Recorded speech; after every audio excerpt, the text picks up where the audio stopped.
Welcome into another episode of Line to Gain here on the Buffalo Rumblings Vidcast Network. I am the big O, Jerry Ostroski, coming to you from Tulsa, Oklahoma. As I like to say, she is my sister from another mister. She is Sara Larson down in Miami. The two of us make up Line to Gain here every week on Wednesday nights, 9 Eastern, 8 Central, right here on the Buffalo Rumblings Vidcast Network. Hey, if you're watching on Facebook, or on your phone, on Twitter, you want to join in, or I should say X, you want to join in and make some comments, come on over to YouTube. You can come on over there, get in the comment section like Joab has, Richard Rush, Mark Johnson, everybody showing up for the show this week. We're excited. Big win last week against the Jets, a team that's in the division, a team we lost to in week one. Much better performance, dominating performance by the Buffalo Bills. The 32 points they scored, the most points scored against that Jets defense, which was ranked 6th last week in the NFL this season. We got another tough one this week. We go on the road to Philadelphia, down in the city of brotherly love, or as we used to say, the city of brotherly hate. And Sara will be there this weekend to continue her game streak. But yes, hey, 55. I would be amiss if I did not give the floor to my wonderful game day fit goddess, Sara Larson. You called me out last week, so I had to do it this week. I was down with the fit this week because when I saw what you were wearing, all I could think of was like 1980. Yeah, late 80s, early 90s. Yeah. Late 80s, early 90s, which is my wheelhouse. And yeah. you do have that whole Northeast thing going on. So yep. I was having visions of being back in Philly. Yep. And with the B girls and the B boys on the street. But the thing it up, though, and I'll let you go, was that was the Buffalo Bills version of your alma mater's gear at the national championship game when they played Penn State in, I believe it was 1988. So great job by you. Thank you. It was funny because I actually brought that outfit to wear in against the Bucks, and ended up last minute saying, I can't pull this off. Well, see, I challenged you to wear leather pants last week. It was too cold. Yes, but I saw now listen. I saw the Pittsburgh. Okay, you saw that. I saw her. I about took screenshot that and sent it to you and said, "Homegirl is not afraid like you are." No, and she had the heels on too.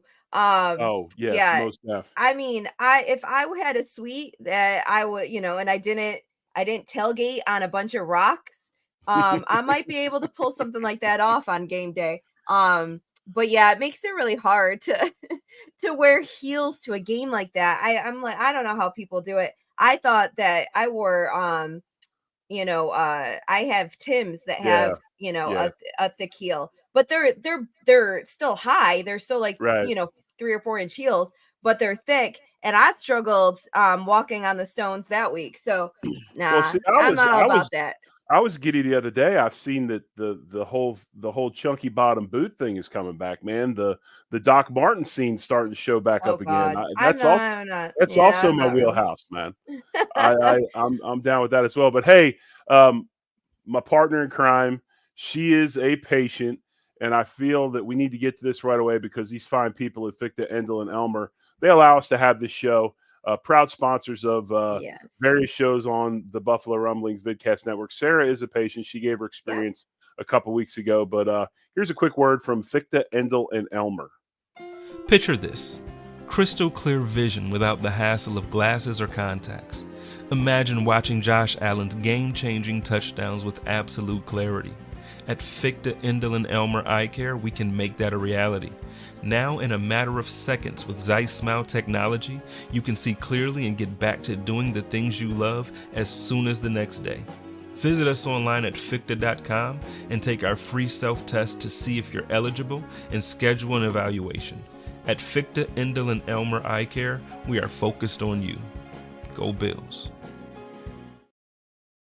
So, okay, go ahead. Oh no, I was just going to say quickly. So everybody's commenting about my wonderful sweater. The guy that made these Thor hammers that I posted about a little while back. And then I reposted it last night because he only has like 8 left.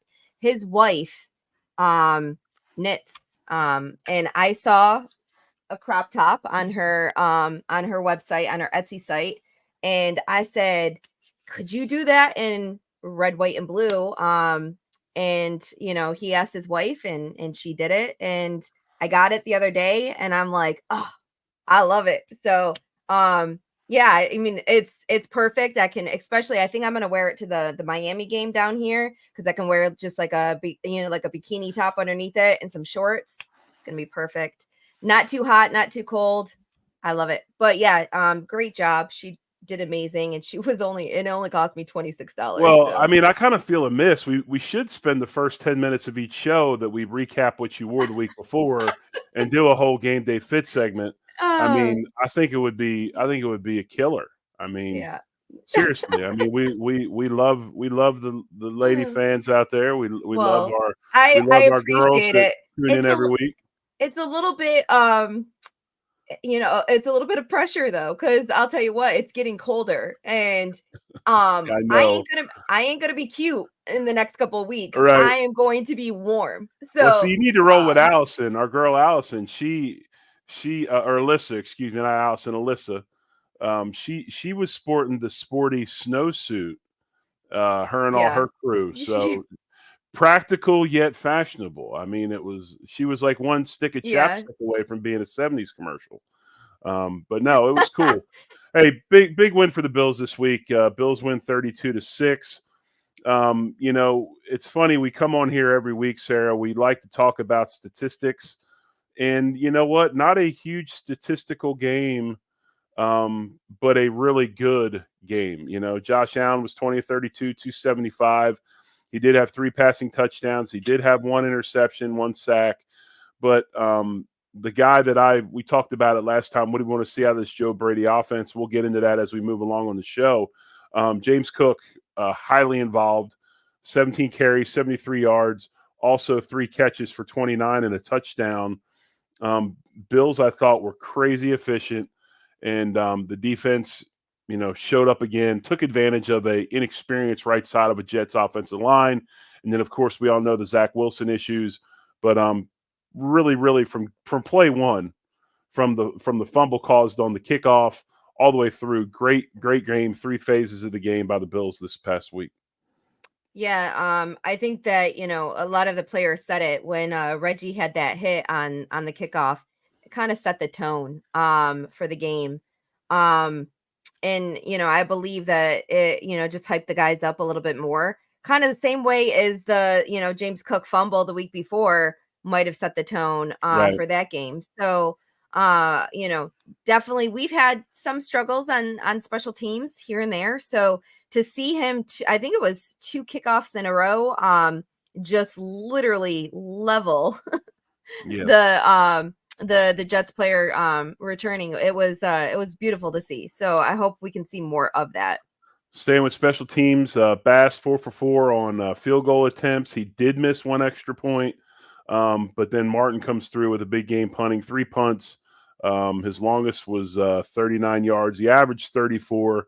As we know, as the winter gets coming on in Buffalo, punting hang time seems to be much more important than distance. But my biggest gripe was the 4th down punt fake that we were not expecting. That is the one thing on special teams that was a very big negative. You need to be ready for that. I mean, especially against a team that has nothing to lose, trying to find some kind of spark, and it did. I mean, they went down, scored 6, and the Bills did a good job of changing Mo. But at that point, I think they even came out the next series and got a 3 and out. But no, it was definitely something that needs to be fixed. But again, if you're on Facebook, if you're on X or Twitter, whatever you want to call it, hop on over to YouTube, get in the comments. Daryl's joined us as he always does, and Justin's with us. So we got our people here in the chat. If you want to join, B No Doubt is also here. And again, if you want to jump in with a super chat, you can do that as well. They take precedent over everything else. Yeah. And always hit the like So and subscribe button. So I wanted to talk to you. So obviously we're going to talk about the offense because we all want, that's what everybody's been talking about. But I did want to point out that the defense, my biggest gripe all season has been our third down efficiency. They did not convert 1 third down all game, which is pretty No. awesome. So we Bills had want more of 6 that. sacks. 6 sacks led by Leonard Floyd's 2.5. And again, you talked about it the other day, and you can take PFF for what it's worth. Its grading system is kind of wonky. They don't take into consideration number of snaps whatsoever. So that's my only gripe. So you have they do that. If you have a penalty, they deduct points. I mean, it's kind of weird. But like my only gripe, and I posted about it the other day, for those of you that follow me on Twitter, to compare Dotson with Bernard when Bernard has more than 60% or more than 200%. He's literally double what Dotson has put out, the output that he's put out. He has like 302 snaps and Dotson has like 645, and Bernard has like 645. You can't, that's like comparing apples to oranges. I can't that bothers me. And I'm not trying to diss Dotson. He has had the last 2 weeks, he has had games and they passed the eye test. That not only are they equivalent on PFF, they actually, you can tell he's been having some good games. But don't sit there and go and compare him to, to players that are out there for, 200% more than he is. I don't know. But Dotson with 6, had 6 total tackles, 1 sack. Bernard played well again. He had 4 tackles. He had a half a sack. Ed Oliver showed up all night long, 3 tackles, 1 sack. Just big performances across the board on defense before we get into the offense. And I wanted to touch on this because I have a habit on Twitter of making kind of comments that I know the answers to, and they're just kind of, you could take him as serious and you could take him as not. And I made a comment. I was like, Rasul Douglas, cut by the Eagles, traded by the Green Bay Packers. What am I missing? Right. I knew the answer to this, but it was good. It was a good tweet because it spurred a lot of conversation. And oddly enough, I think it was like the largest liked and responded to tweet I've ever put out there. But just a tremendous game by him, 2 picks, 4 along with a fumble. Might go down if he continues to play well, because this week again will be a huge game for him, especially against a team that he knows a little bit about. Might be one of the best trade deadline pickups in quite some time. Yeah. I mean, I had a couple of friends. We went back, we had a group chat, and he was not so happy about the trade. And I'm like, what is there not to be happy about? When it's not like we're really giving up much. We're trading, I think it was a third and a fifth or something and it's I believe it was our comp pick. So, that we got for Tremaine Edmonds. So we still have our third pick and everything else. So I'm like, where are you having a problem with this? And the first thing I said when he got his first pick was, that's why you draft a Rasul Douglas, because that's what he's known for. He's known for the turnover. So, forcing turnovers. So I was, very impressed with his game. I'm happy. It's already, to me, that game was worth the trade. Even though it's only one game, it was worth it to me because, in my opinion, we gave up so little. So, look forward to seeing him continue to progress, because not saying anything for, on Benford, because I think Benford's still going to have a huge role in this defense going forward. But to, hopefully have a healthy White next year, to have White and Rasul Douglas on this, opposite each other, I think it's going to be, epic. I think it's going to be really good. And, I think the thing about this game was everybody wants to forget the performance of the Bills in the first game. Right. We talk about how trash the Jets offense is. We talk about this. We talk about that. This was still the 6th ranked defense in the league that is really good with a lot of star players. And our offense showed up, especially up front, and blocked this group extremely well. And the running game was effective. I thought Brady's input and influence in simplifying things offensively and really, really doing a great job of incorporating the backs out of the backfield took a lot of things away. It frustrated guys like Sauce Gardner to where later in the game we're able to hit some plays downfield. Great first game by him because let's face facts. You're not going to change the offense in 5 days, right? It's just something you're not going to do. But Brady brings another voice. Brady brings a guy that's in the room every day with the quarterback that has obviously confidence issues as of late and recently. And he did a wonderful job of putting Josh in a position to get his confidence back, make plays with what's there, Right. neutralize a big time pass rush and defensive front seven. I just thought that what he did week one was right on time and really, really good. Right. So I had a podcast that I guessed I was a guest on yesterday out of Philly, and their question was, what did the shakeup on with the offensive coordinator do? And do you believe that there's going to be a major difference with having Brady versus Dorsey? Whether or not they're, a lot of players have already said it's the same. It's the same offense playbook. So, what is it that it could really be? What do you feel about that? And then I'll kind of share with you what I had stated during the call yesterday. So as far as, can you restate that? Because I think the fire alarm got me. It is going off, by the way. Smoke detector.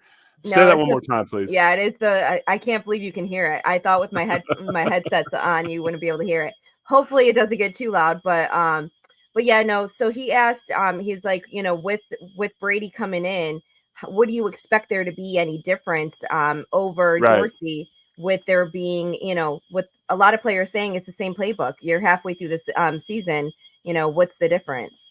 I think the difference was this, and this is what I wanted to see out of him, and we saw it.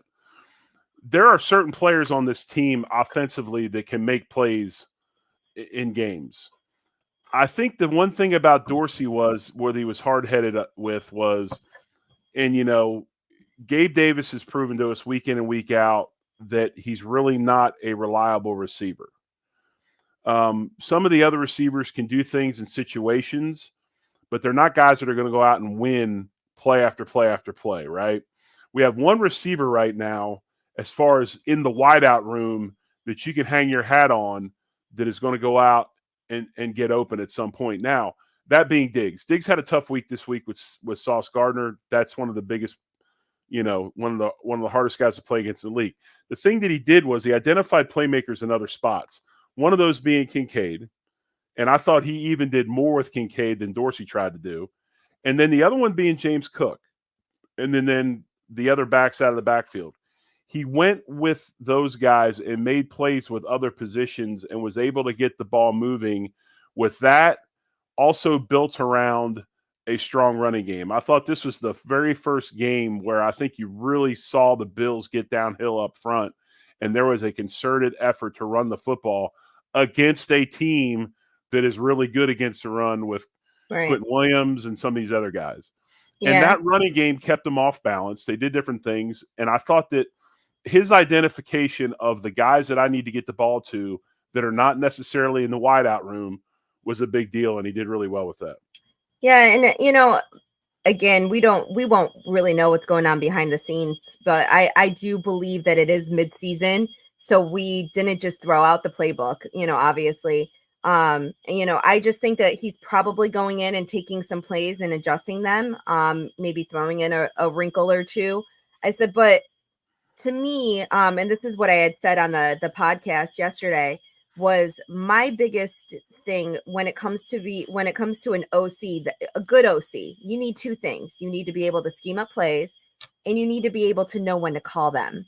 I think that Dorsey didn't have number two. I think he was great at scheming up plays in his mind and putting it down on paper, but he never knew really when to call it and what was the best time to make certain calls. And I think that that's kind of where the execution part that everyone complained about was happening. And I think that we executed beautifully on on Sunday. So By the way, Roy says might want to remove the battery or get a new cook. LOL. oh no, it's the next building over. That's why it's, trust me, if it was this building, I would be, you could hear it. So I'm staying at I'm staying at my mom's, and she lives in a condo right now. I sold my house. So she lives in a condo, and the building next door, you can Right. still hear the fire alarm. Well, one of the things that I thought he did really well is a lot of times you get plays in the run game and the pass game that look very, very similar. And, there was a few times where I thought that he utilized, so, say the wide handoff, running inside zone or whatever, trying to hit B gap, which is between the center or the guard and the tackle, or C gap between the tackle and the tight end. And you hand that ball off and you attack that spot. But then all of a sudden you run play action and that back is taking that same path, like he's going to get the handoff and run that spot. But then he keeps running past and goes to the flat and catches the ball on the flat, which we saw multiple times. Which was Cook's Yes, touchdown. yes, which was his touchdown. And then who's the other back that had the Ty Johnson? Yeah, Ty Johnson as well. So, those are some different things as well. So it wasn't like Brady came in and just put in this new revolutionary offense. He just utilized, I think, his pieces really well and hid some things. One of the things earlier, and Daryl said this earlier in the chat, and I'm going to try to find it real fast. And if I can't find it, I'll just go ahead and yes, thank you. You just put it up. And this is what pre-snap motion helps Josh Allen. And this is why. Pre-snap motion does a couple things. The number one thing it does is it uncovers the coverage that the defense is going to be in. Okay, so if they're trying to play some type of man scheme, if you see motion and you see that defender running with the motion, more than likely they're going to be in man. Okay? And when they do that, quarterback gets a tell right off the bat. If he goes in motion and they just shift, but nobody runs with them, they're adjusting zone coverage. Yeah. So it shows that. It can also go ahead and create confusion on the defense sometimes. And the third thing is, a lot of times motion will give the offense an edge. It'll get them around the corner. It'll get them an edge. It'll get them a head start. Right. And they're able to be contained by the defense. So, those three things. I was going to say Dan or Orlovsky, that was one of his biggest complaints, is that we did pre-snap motion for no reason. We literally were just moving someone to another side, and it had nothing to do with the play. Right. So that was his biggest, complaint.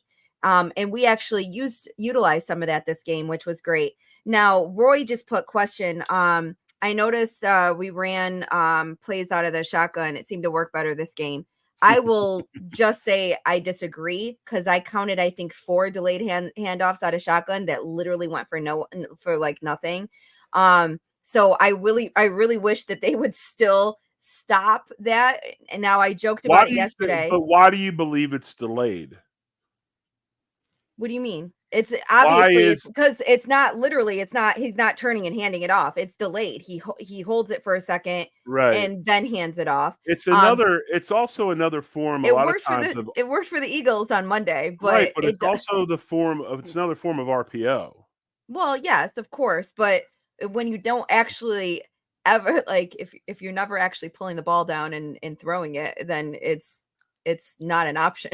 I mean, you're never actually running the option. You're, always handing it off whenever we seem to do it. So, just my opinion. Again, I was there live, and I will admit that I have not rewatched the game this week. I have been on a little bit of a high, and I've enjoyed it. And I've been trying to get some other stuff done this week. Getting prepared for my 12 days off next week. So I have not rewatched the game. So maybe I'm wrong, but I literally turned to somebody during the game and I was like, delayed handoff number 4. And I'm like, go ahead. Can I break another stigma?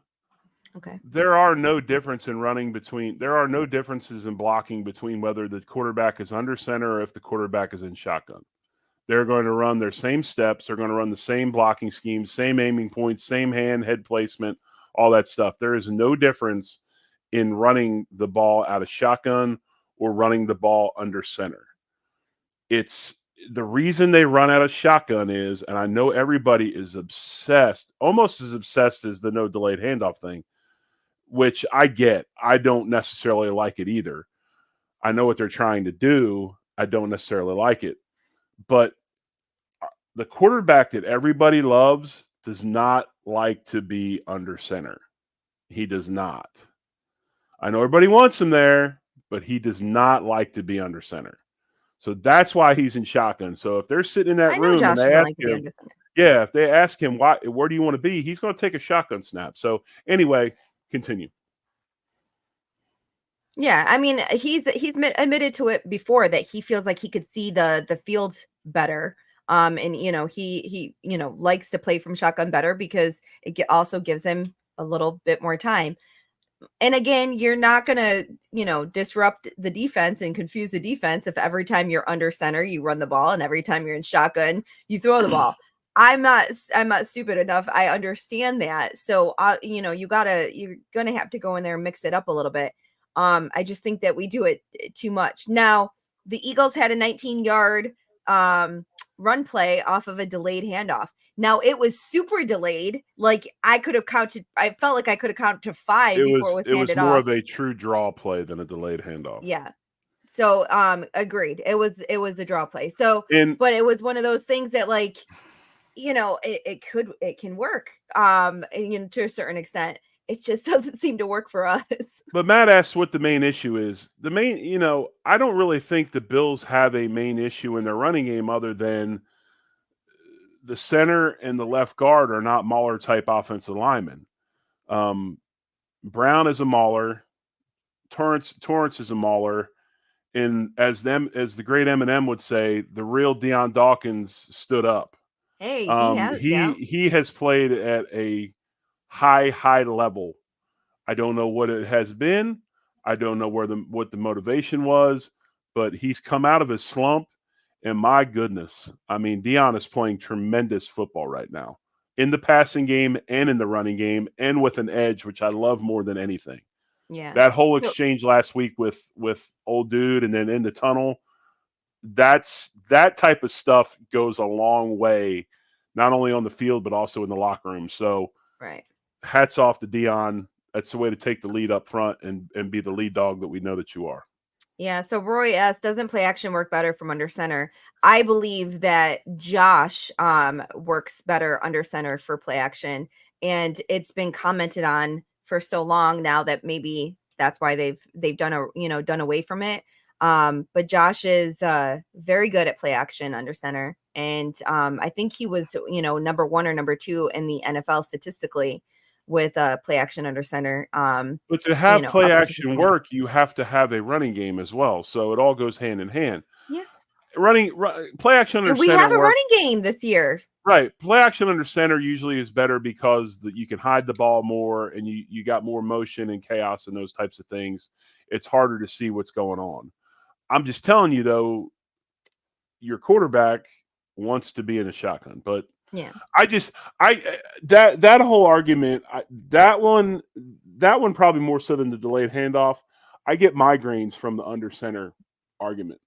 I do. I mean, we just scored 32 points. I give a rat's ass where he lines up. My only concern is while we were struggling, we were running too much out of shotgun, in my opinion, especially on 3rd and 1 or 4th and 1. To me, it's like, get the first down. Stop being cute with it. When you have a struggling offense, just get the first down so you can move the ball. That's not because you line up in shotgun or not. That's because the backs don't understand the situation at hand and they don't get downhill. Well, I mean, it is partially because you're in shotgun. Instead of them picking up 1, you have to pick up 6. But your back, Jerry, it's mathematics. Your back is still. Are you talking about the quarterback? Or are you talking about the running back? If you're in shotgun, he's still behind you or off to the side. The running backs at the same. They're at basically the same distance behind the center. Where the handoff spot is different, Jerry. The handoff spot is they take the ball and go back and mesh. They're still coming downhill. But it's still it's still 3, 4, 5 yard difference. Oh, Lord. Okay. Well, we can agree to disagree like usual. No, I mean, seriously, to me, it's not the back. To me, it's not the handoff spot or whatever. To me, it is the situation at hand as far as the running backs understanding, get your ass downhill. James Cook got downhill this week. James Cook was downhill the whole damn game, and it showed. You just got to hit the hole, man. You got to go. But all right. then So again, that's me. I don't know. You sent me a question earlier. You said, would you rather have a quarterback that leads the league in most statistical categories like Josh Allen, or a quarterback that just finds a way to win? And you suggested Hurts. I said that I felt like that was a little bit of a bad example because I feel like Hurts has No, that was a loaded question, is what that was. Well, that was. I feel like Hurts has the supporting cast. So, and he's.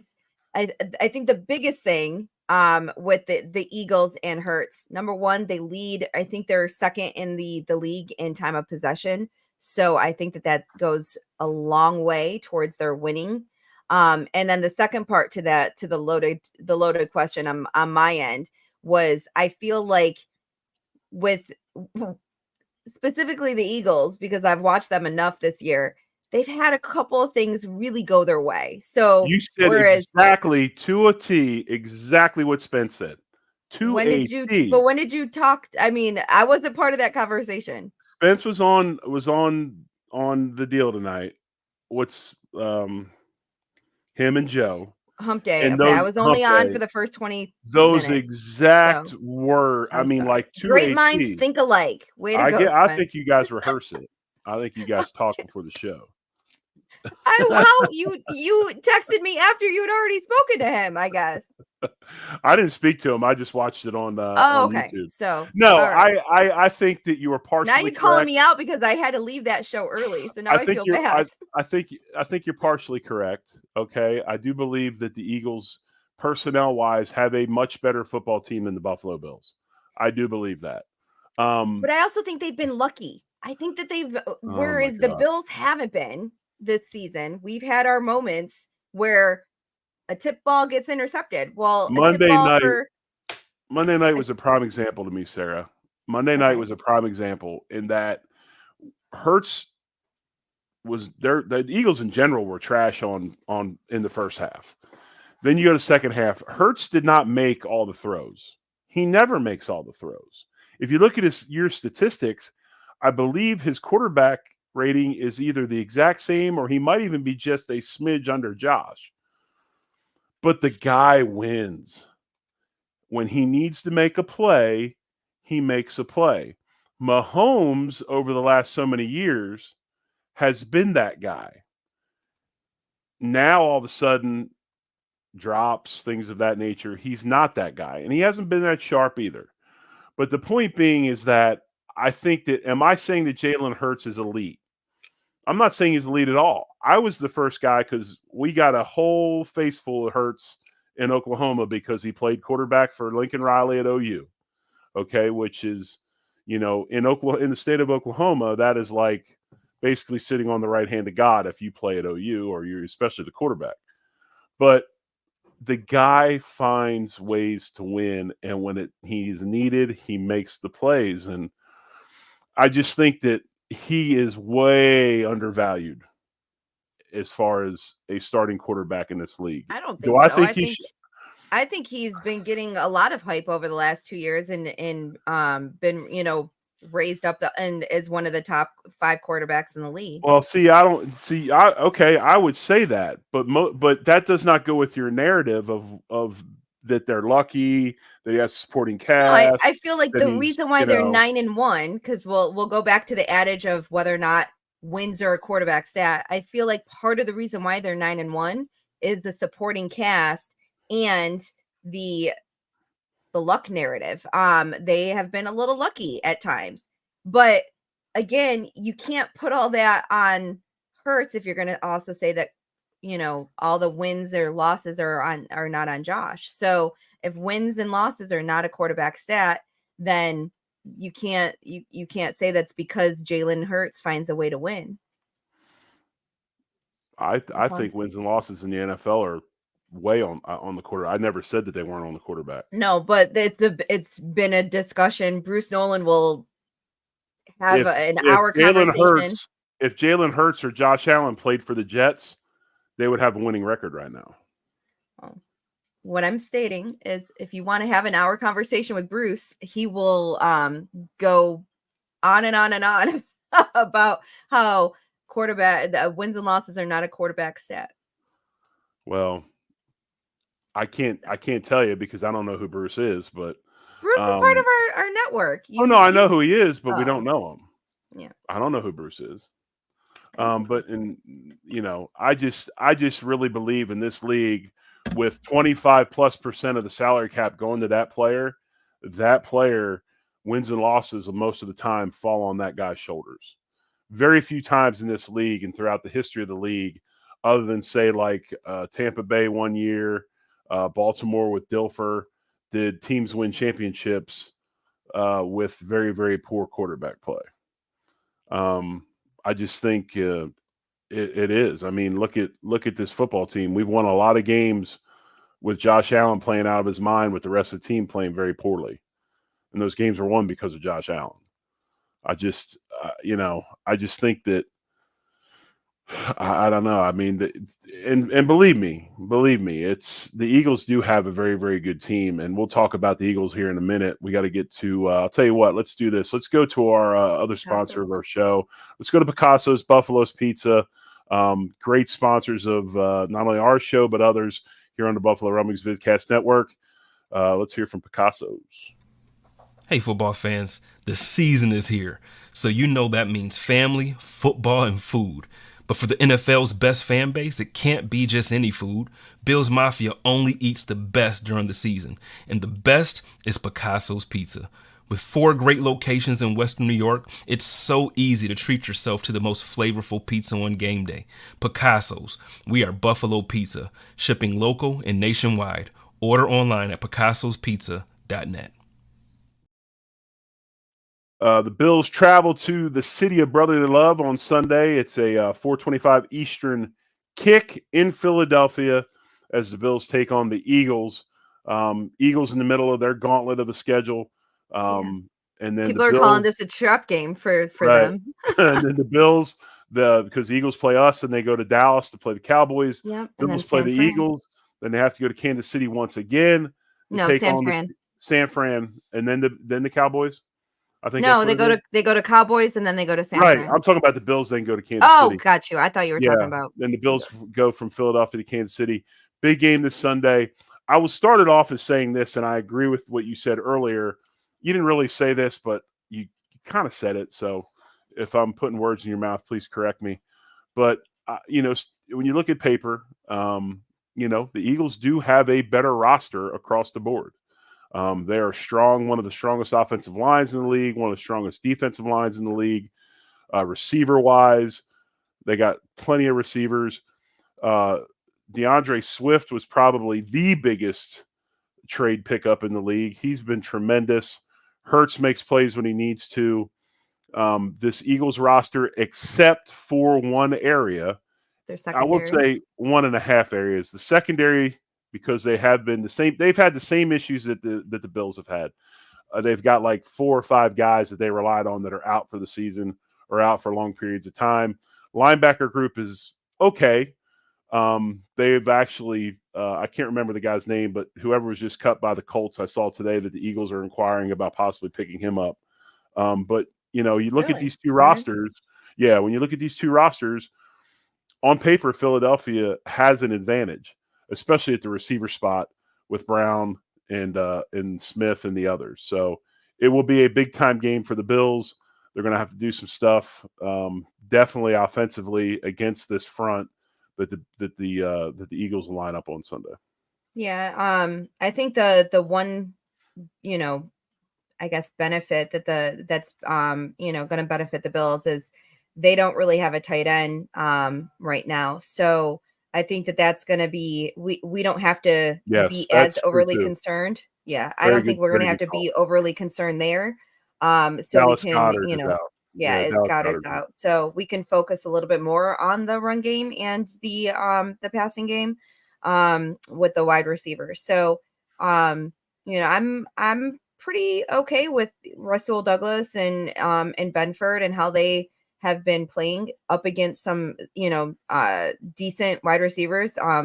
Granted, like Garrett Wilson did not have a good game, but he also, had Zach Wilson throwing to him for a good portion of the game last week. So we've done, very well. My biggest concern, and I can look up, I had the injury. Oh yeah. So Jackson, Dane Jackson, Taron Johnson, and Rapp, all did not participate.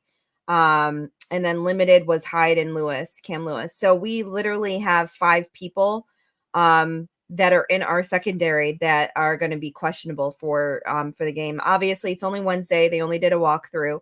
So Thursday and Friday will be, more, worrisome whether or not they're going to be out. Now, I believe it was last week. Most of it kind of was the same thing, limited, full, and then they played. But concussion protocols very different. So they have to pass through the tests. So there's a chance that that we could be out, both Johnson and Jackson. I have a feeling Rapp will play, even though he didn't participate today. I think, they were saying the other day that he seemed fine, even though he got taken out on a stretcher. Right. They were saying he was, fine. All the tests came back negative. So hopefully he'll play, because we are very, we're very limited in our secondary right now, especially if all 5 people aren't going to be able to practice this week. When I look at this game and Bills right now -3.5, when you look at this game on Sunday, some of the things that stick out to me as far as the Eagles go, and full disclosure, I do watch a lot of Eagles.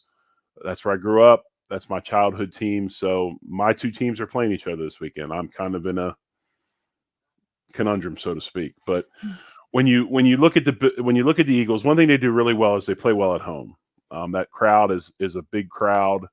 Are they the Mafia? No, but they're close. So when Philadelphia fans are rough, it's a huge home field advantage for the Eagles. They play well at home.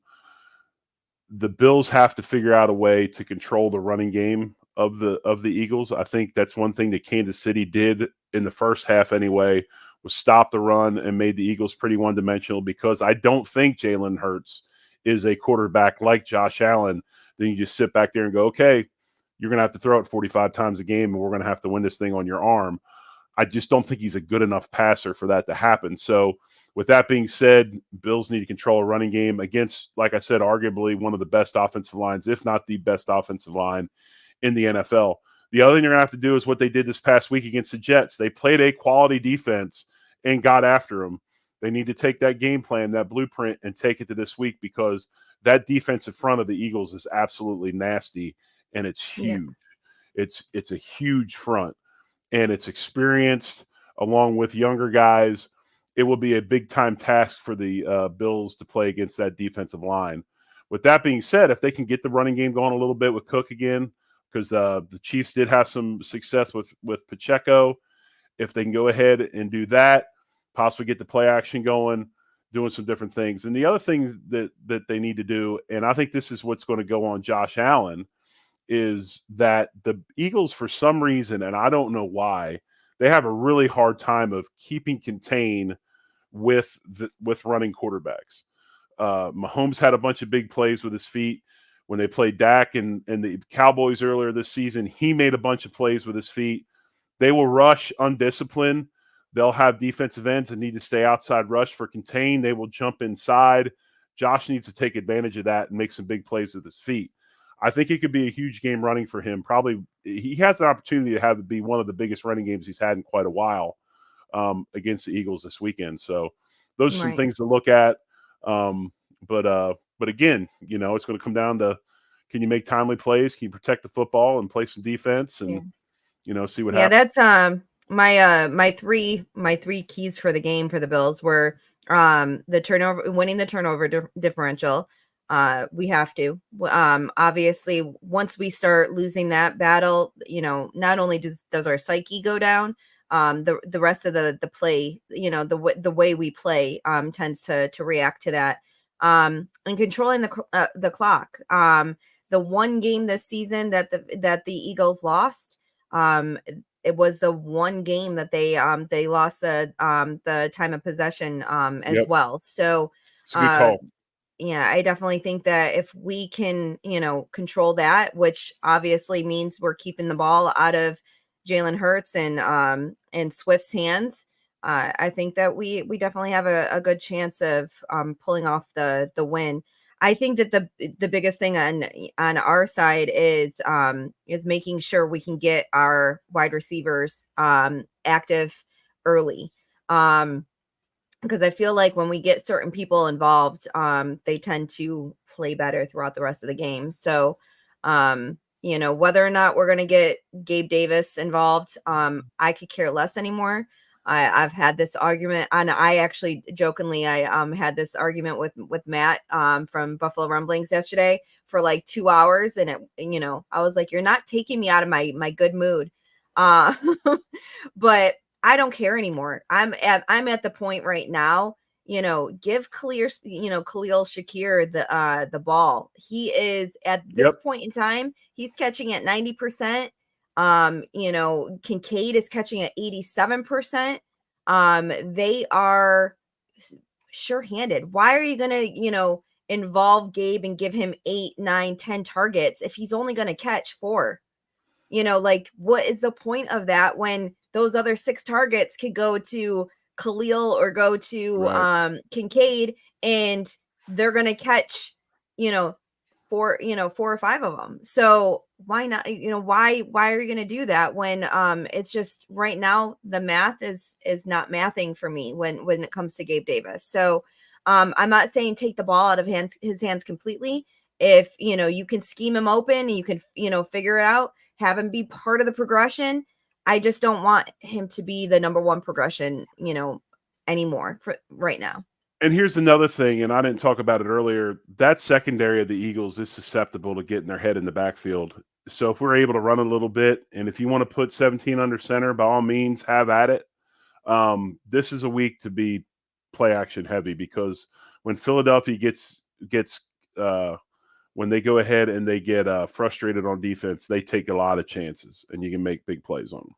Matt said I was throwing heaters.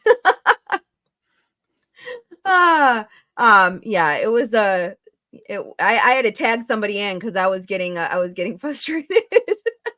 You were throwing now. Explain that to me. I'm a little bit lost on that one. When it comes to Gabe Davis, we were just going back and forth so much, and I was just like, I had to tag somebody else in the conversation, because I was like, I am used to, I'm used to this with Jeremiah, with Jeremy Poyer, and in the beginning of the season, I did this with you when it came to Gabe.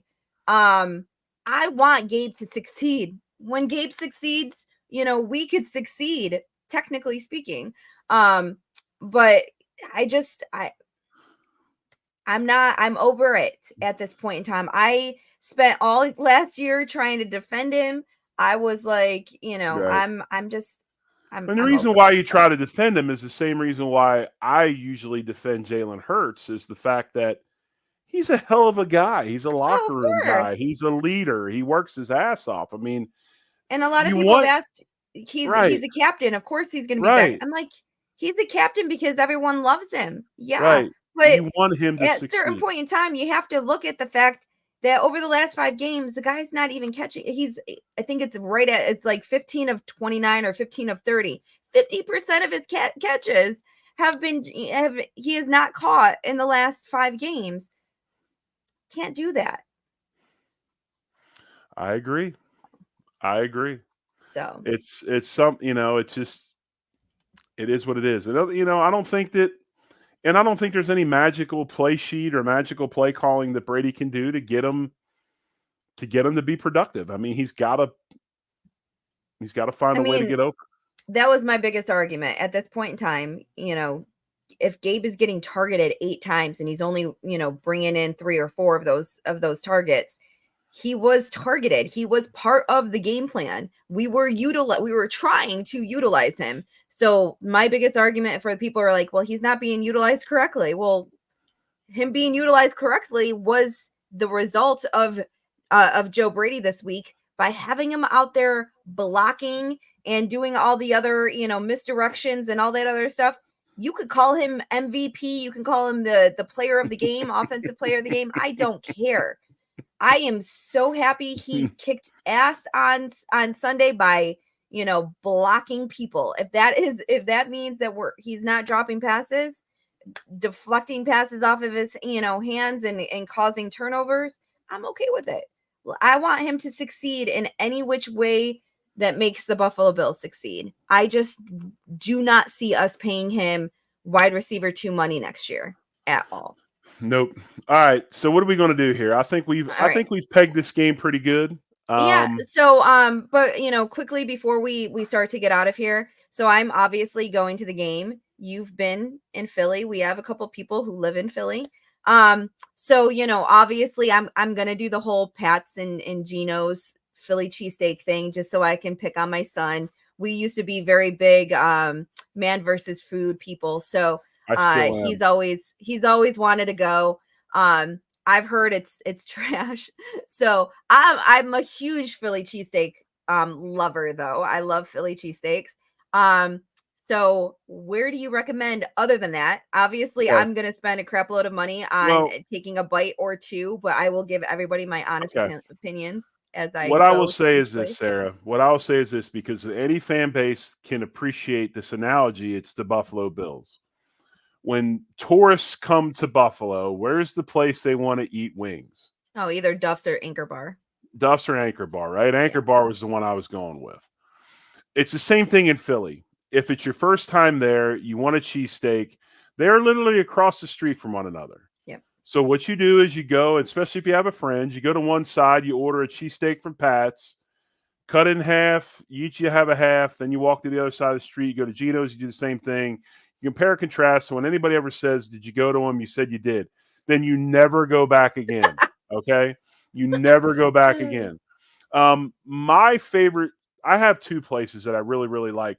I have 3 sandwich shops in Philly that are my faves. Cheesesteak wise, my favorite's almost a tie, but I'll go with D'Alessandro's as my first choice. Okay? Everyone has told me the D'Alessandro's. Yeah. I love D'Alessandro's. It's wonderful. The other place that's not as well known, it is in the Philly area, or by connoisseurs, doesn't even have a cheesesteak name. It's called John's Roast Pork. Okay.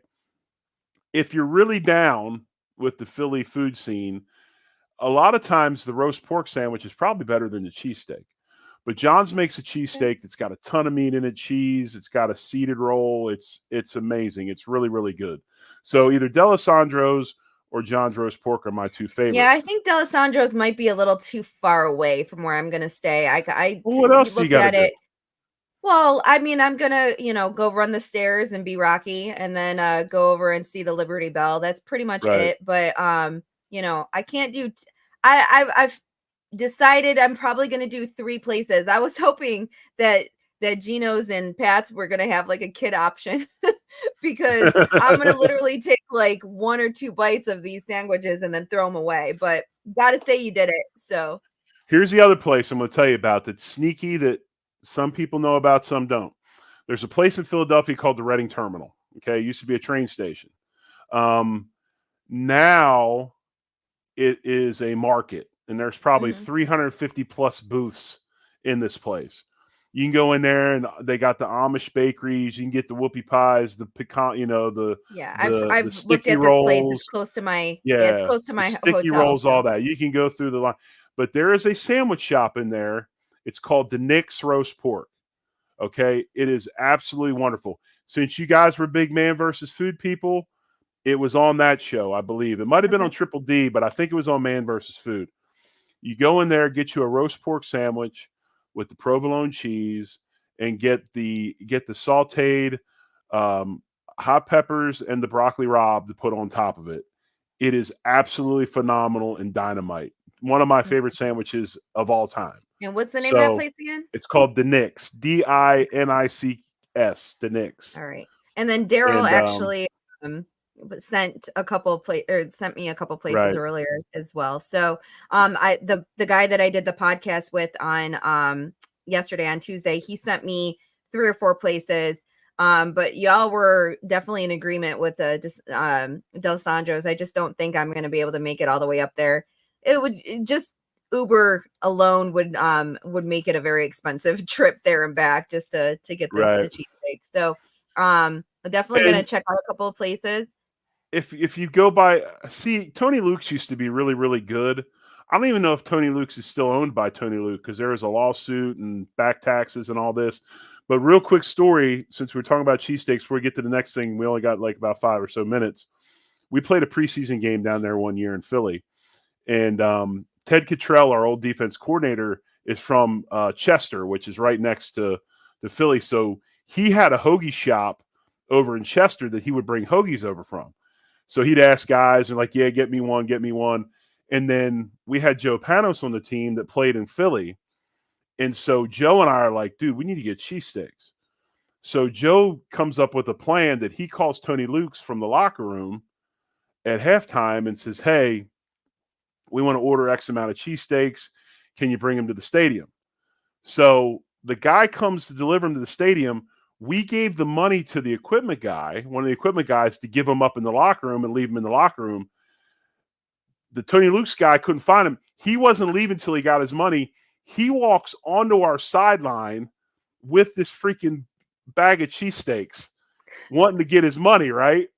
So we end up getting his money, but we had a bag of like freaking 15, 20 cheesesteaks on the sideline of the game. Oh and then we got our checks the next week, and they're a little bit lighter than they usually are. So, all right. Well, so I just wanted to let people know for those people that are going to Philly, check out my Twitter.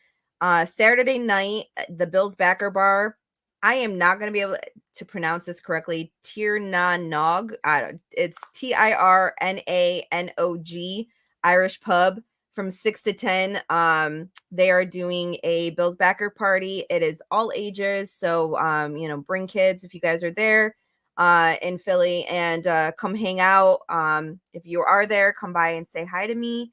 And then on Sunday, fans of Buffalo and the Philly Bills backers are kind of teaming up and doing their tailgate. It's going to be a caravan, which is really cool. So it'll be right in the Lincoln Financial Field parking lots. So definitely not a walk this year. It's going to be very close. And they're going to let us know what parking lot once they get there super early in the morning to get into the lot itself. So food, drinks, DJ, all that's included, unlimited beer, seltzers, and all that is on my my Twitter page if you want to get tickets to do the tailgate. It's going to be a fun time. I don't know a lot of people going this week, but Mark Maddox asked me to wear his jersey. He was going to send me his jersey because it's game number 55 for me. And he was like, you should wear my jersey number 55. But in the end, he, wasn't going to get here in time. So I told him, I said, honestly, though, I'm like 0 of 5 wearing a jersey this year. So probably not a good thing to wear a jersey. I don't want to see game day fits with you with a jersey on. Yeah. Hey, and by the way, folks that are going, everybody's going to the game. Have a good time. Go down there, cheer your asses off. Have a great time. I don't want to see anybody on Twitter later that night, beating somebody's head into a urinal or fighting in the concourse. Go down and have a good time, man, and get after it, and we'll see what happens. Yeah, I'm a little nervous of where to I haven't got my ticket for the game yet because they're ridiculously expensive. But I'm gonna end up having to pay. It's gonna happen because I was told do not sit upper level. So I am going I'm gonna figure out where I can get something lower level, but it's expensive right now. So we'll figure it out. I just don't want to get knocked out by some dude. Well, if you get there soon enough, turn on a little WIP radio. That'll make you want to jump out your car window. Sports radio in that town's a little bit different than other places. But hey, as always, we appreciate you guys for listening. Once again, another edition of Line to Gain here on the Buffalo Rumblings Vidcast Network. You can find us on Wednesdays, 9 Eastern Time, 8 Central. We'll be back next week. We'll break down this Eagles game Sunday afternoon, 4:25 Eastern at the link as the Bills travel to Philly to take on the Eagles, and then we'll get into the Chiefs game that's coming up next week. Everybody, enjoy your Thanksgiving. Enjoy your families, man. Love them up. Tell each other that you love one another. It's important. Yeah, happy Thanksgiving, everyone. Yeah, it's important, and enjoy that time with your families. Enjoy football, and as always, one love, and go Bills. Go Bills.